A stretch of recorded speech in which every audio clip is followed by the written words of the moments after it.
Hello बच्चों, कैसे हैं। आज मैं आप लोगों को बिंब के बारे में बताने वाली हूँ कि बिंब किसे कहते हैं। शब्दों के जरिए बनाया गया वो चित्र जो कल्पना से बना होता है बिंब कहलाता है। बिंब को शब्द चित्र भी कहा जाता है। ये काव्य की अहम तकनीक है। बिंब अंग्रेजी के इमेज शब्द का हिंदी रूपांतर है। इमेज से इमेजरी शब्द बना है जिसका अर्थ है कल्पना सृष्टि, संकल्प, भावना, मना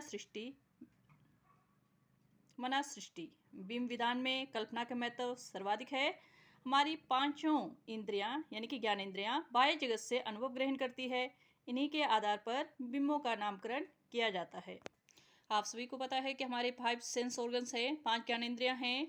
आँखें, नाक, कान, जीवा और त्वचा। आँखों से हम देखते हैं, कानों से सुनते हैं, नाक से सूंघते हैं, जीवा से स्वाद ग्रहण करते हैं और त्वचा से गर्मी सर्दी की अनुभूति होती है। जब हम किसी कविता की पंक्तियों को सुनने के बाद आप कौन सी ज्ञानेंद्रिय का प्रयोग करते हैं शब्द चित्र प्रस्तुत करने के लिए, तो वो उसका बिंब कहलाता है।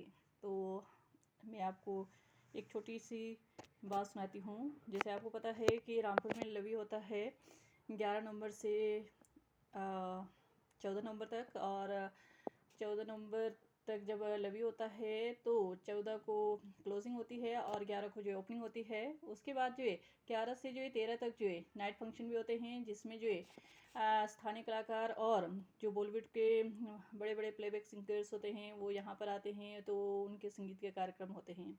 और यहाँ पर जो है लवी के दौरान जो है बहुत सारी दुकानें सजी होती है। पुराने बस स्टैंड से लेकर परे कॉलेज तक जो है दुकानें सजी होती है, और ये दुकानें लगभग जो है 1 महीने तक रहती है। तो इन दुकानों में जो है आपको जो विभिन्न प्रकार के सामान तथा खाने पीने की चीज़ें मिलती है। और पकोड़े और जलेबियों की दुकानें तो आम हैं।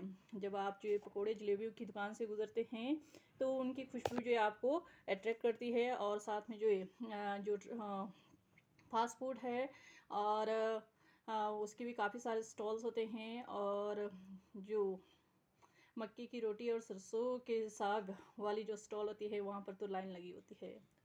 ये थोड़ा सर्दी के मौसम में जो है ये मेला लगता है, क्योंकि दुकानें जो है लगभग दिसंबर जो है 20 तक रहती है।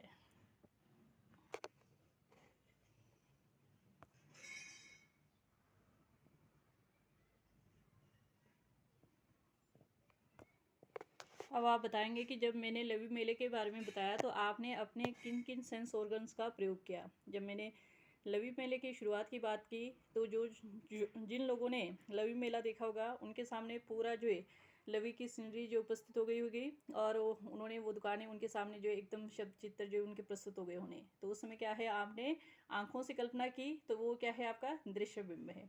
लेकिन जो जब मैंने नाइट फंक्शन की बात की तो उसमें आपके कानों में संगीत की लहरें गूंजी होगी, तो वो क्या है, श्रव्य बिंब है। और उसके साथ साथ जब जो ये पकोड़े और जलेबी की स्टॉलों की बात हुई तो वहाँ पर जो आपको खुशबू की भी अनुभूति हुई होगी।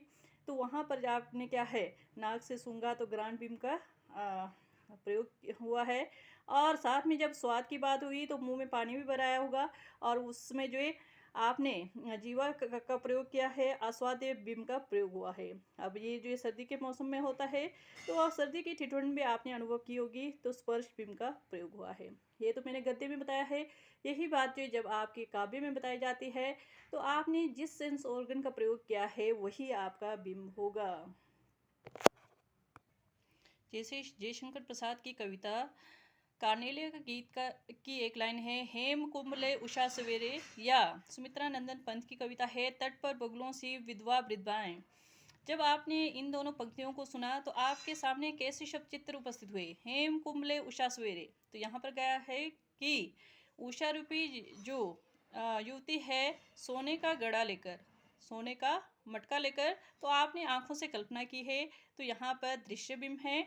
उसी प्रकार तट पर बगुलों सी विधवा वृद्धाएं, तो ये भी आपने जो है गंगा के किनारे जो है वृद्ध जो विधवा औरतें हैं उसकी कल्पना आंखों से की है, तो दृश्य बिंब है। तो सीधी सी बात यह है कि कविता की पंक्तियों को जो है आप सुनकर अपने किस सेंस ऑर्गन का प्रयोग करते हैं वही आपका बिंब हो। यदि आँखों से देखा हो तो चाक्षुष या दृश्य बिंब, कानों से सुना हो तो श्रव्य बिंब होगा, नाक से तो घ्राण बिंब होगा, जीवा से स्वाद लिया तो आस्वाद्य बिंब होगा और त्वचा से महसूस किया हो तो स्पर्श बिंब होगा। तो ये थी बिंब से संबंधित जानकारी। आपको ये जानकारी कैसे लगी? यदि जानकारी अच्छी लगी हो तो लाइक और कमेंट्स ज़रूर करें और शेयर करना ना भूलें। Thank you very much for watching my video.